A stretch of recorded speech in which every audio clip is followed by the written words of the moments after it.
Di awal film kita akan diperkenalkan dengan seorang pria tua yang bernama Charlie. Charlie sendiri adalah mantan seorang marinir yang kini profesinya menjadi seorang pembunuh bayaran. Sang atasan yang bernama Stan meminta Charlie untuk bekerja sama dengan seorang partner baru yang belum pernah dia kenal. Stan. Yeah. He's late. Tak lama kemudian, pria yang bernama Blade itu pun tiba menghampiri Charlie. Tak mau menunggu lama, mereka berdua pun menuju ke rumah si target untuk menyelesaikan tugasnya. Di situ Charlie pun menyuruh kepada Blade untuk segera menyelesaikan pekerjaannya. Charlie sempat bingung karena Blade tak langsung menghabisi targetnya yang bernama Lolo itu. Blade malah memberikan sebuah kue kepada si target dan kembali ke mobil. Namun tak berselang waktu lama, terjadilah sebuah ledakan di rumah tersebut sehingga Rolo si target tewas saat itu juga. Namun masalahnya akibat ledakan tersebut membuat kepala si korban hancur dan tak dikenali. Charlie takut jika orang itu bukanlah targetnya, kemudian Charlie pun segera menghubungi Stan untuk menanyakan alamat detail si korban.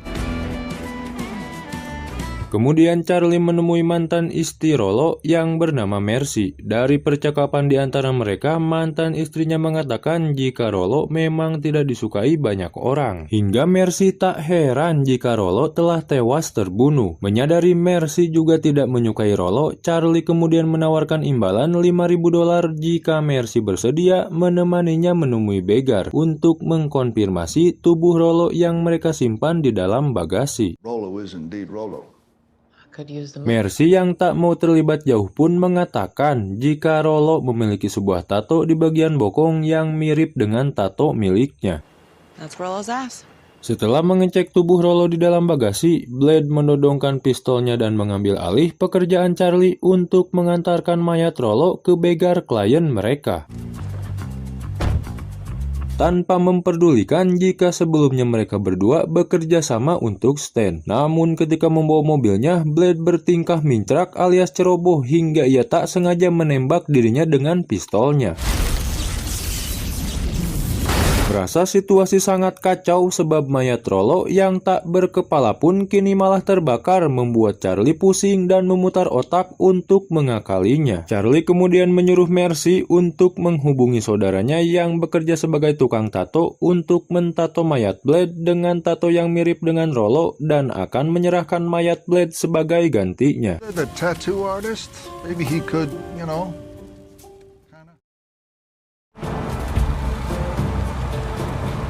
Singkat cerita, Charlie pun akhirnya menemui Begar setelah memastikan itu adalah Rolo. Charlie pun menerima bayaran atas pekerjaannya. Ketika akan pergi, Begar mengatakan kepada Charlie untuk mengatur pertemuan Begar bersama Stan karena banyak tawaran bisnis yang perlu mereka bicarakan. Kemudian setelah itu Charlie pun kembali mendatangi Mercy dan memberikan uang $5.000 sesuai janjinya. Tertarik dengan pesona Mercy, Charlie pun mengajaknya untuk makan bareng.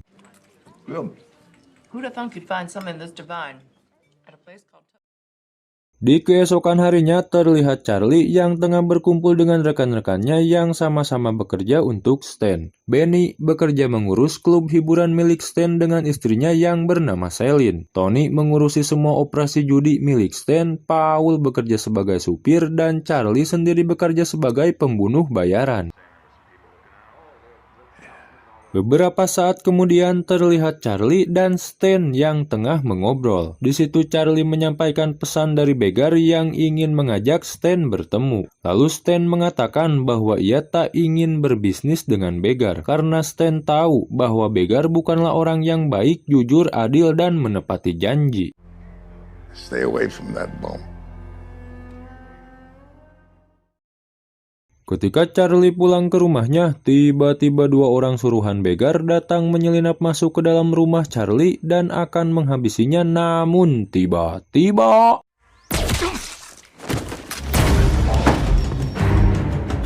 Charlie pun lebih dulu menghabisi mereka berdua.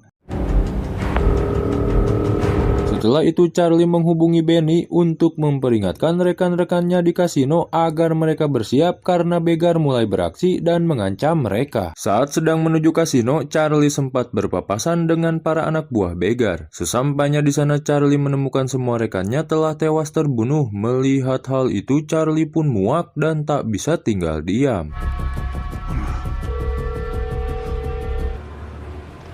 Kemudian ia pun menemui Sal, sang agen pembunuh bayaran, untuk meminta izin menghabisi begar karena telah melanggar aturan. Namun Sal melarangnya sebab begar berperan besar dalam kemajuan bisnis dan telah banyak berkontribusi kepada agensi. Mendengar hal tersebut, tentunya Charlie menolak dan akan membalas dendam dengan caranya sendiri. I've always had one rule, Sal. Ketika Charlie menanyakan keberadaan begar, Sal menyuruhnya untuk menanyakan kru Stan yang selamat. Mendengar hal itu, Charlie teringat kepada Benny yang memperkerjakan Blade untuk Stan. Di situ Charlie menyadari kalau Benny telah berkhianat.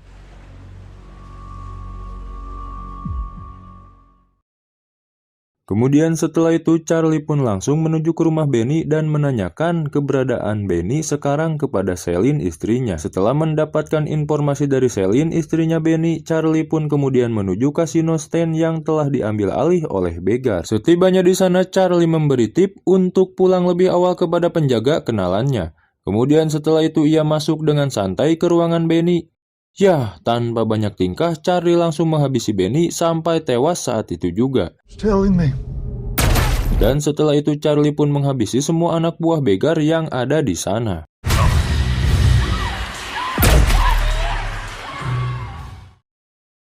Charlie yang penasaran kenapa begar sangat menginginkan kematian Rollo, di situ ia pun membuntuti salah satu anak buah begar yang mencari sesuatu di rumah Rollo. Lalu Charlie masuk perlahan ke dalam rumah Rollo dan ketika bertemu dengan anak buah begar, di situ Charlie pun langsung menghabisinya. Di sana akhirnya terungkap. Charlie mengetahui bahwa Rollo memiliki bukti rekaman kejahatan begar yang Rollo simpan dalam sebuah kaset. Untuk itulah alasannya begar mengutus Charlie dan Blade untuk menghabisi Rollo. Kemudian setelah itu Charlie pun mendatangi Mercy dan menceritakan semuanya kepada Mercy. Mendengar hal itu, Mercy pun menceritakan kepada Charlie bahwa ternyata selain rekaman, Rollo juga menyimpan uang $50.000 yang tadinya ia akan berikan kepada Mercy, namun tak pernah dia berikan. Saat Charlie akan pergi ke New Orleans, tempat di mana gengnya Rollo berkumpul, Mercy juga memaksa ingin ikut karena ia juga menginginkan $50.000 sebab ia butuh uang tersebut untuk memperbaiki kehidupannya. That 50 grand could really change things for me. I'm gonna find it with or without you. Singkat cerita, setibanya di rumah Rollo yang lain, ternyata anak buah begar telah lebih dulu mengacak-acak rumah Rollo. Mereka kemudian memeriksa semua ruangan, namun mereka tak menemukan apapun di sana. Mercy yang tahu persis Rollo yakin jika rekaman tersebut Rollo simpan di sebuah brankas kotak berwarna merah yang bergambar Mustang. Namun mereka berdua tak menemukannya. Red lockbox, yay big. Charlie lalu mendapatkan sebuah petunjuk dari selembaran kertas yang di mana itu catatan terakhir Rollo menginap. Kemudian di situ Charlie pun menghubungi pihak apartemen dan meminta riwayat tagihannya. Setelah itu Charlie pun mendapatkan informasi no kamar apartemen itu dan langsung bergegas ke tempat tersebut. Mereka telah memeriksa semua sudut ruangan itu dan tetap tak menemukan apapun. Charlie yang keluar kamar dan menuju lift, tiba-tiba ya, anak buah begar juga telah tiba di sana untuk mencari bukti rekaman itu.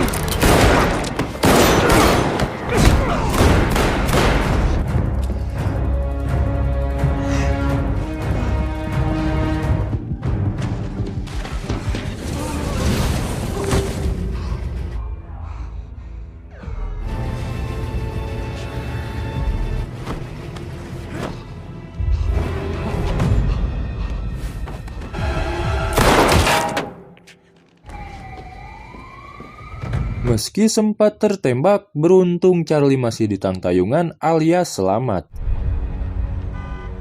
Kemudian Charlie pun kembali ke rumah persembunyiannya. Di situ terlihat Mercy yang tengah mengobati lukanya. Tak lama, di situ ia kembali menemukan petunjuk dari bil tagihan apartemen. Di sana mengarahkan ke rumah ibunya Rollo, di mana di selembaran kertas itu ada beberapa catatan Rollo menghubungi ibunya. Setibanya di sana, setelah mencari ke setiap sudut ruangan, akhirnya Mercy menemukan kotak merah penyimpanan Rollo. Namun setelah dicek, di dalamnya tak ada apa-apa, karena uang 50.000 dolar rupanya telah digunakan oleh ibunya Rollo untuk operasi payudaranya. Sementara rekaman yang sedang mereka cari pun tak pernah dilihat ibunya Rollo. I'm sorry about your 50K. Karena uang 50.000 dolarnya telah lenyap, di situ Mercy pun meminta Charlie untuk mengantarkannya ke terminal bus untuk segera pulang, sementara Charlie akan tetap melanjutkan pencarian rekaman tersebut. Survive. Namun tiba-tiba Mercy membatalkan untuk pulang karena ia teringat dengan sebuah bar tua yang pernah dikelola oleh Rollo, dan Mercy yakin kalau Rollo menyimpan rekaman itu di sana. Singkat cerita, setibanya di sana Mercy langsung menerobos masuk untuk mencari Rollo dan pura-pura tidak tahu apa yang sebenarnya telah terjadi.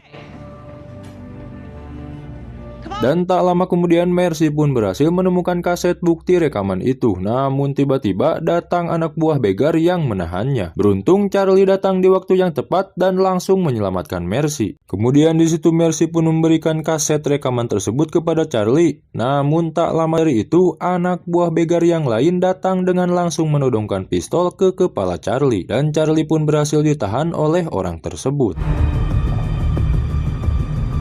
Dalam perjalanan menuju ke markas besar dan Mercy pun telah ditangkap oleh begar, di situ Charlie terus mengamati kebiasaan pria botak itu. Melihat ada kesempatan, Charlie pun mulai beraksi. Menggunakan mobil pengendara lain, Charlie langsung bergegas menuju ke markas begar untuk menyelamatkan Mercy sekaligus menghabisi begar. Setibanya di sana, begar langsung menyuruh Charlie untuk memberikan rekaman tersebut dan menodongnya dengan senjata. Hingga tiba-tiba,